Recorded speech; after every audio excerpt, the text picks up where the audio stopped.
Inter cooperative development limited Dhaka, metropolitan centre cooperative housing society সহ যারা আমাদেরকে বিশেষভাবে সহযোগিতা করেছেন নানা কাজে আজকের এই মানববন্ধন কর্মসূচি সফল করার জন্য আমি আপনাদের তাদের সবাইকে ধন্যবাদ জানাতে চাই।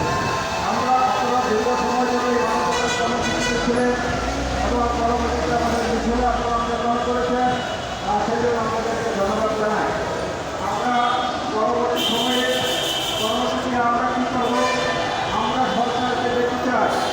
অন্তর্বর্তীকালীন সরকার দায়িত্ব নিয়েছে, অনেক সমস্যা রয়েছে, অনেক সমস্যার মধ্যে তারা প্রাইভেট বেসিসে কাজকর্ম করবে। আমরা মনে করি সংখ্যালঘুদের উপর যা ঘটেছে সেটা সব থেকে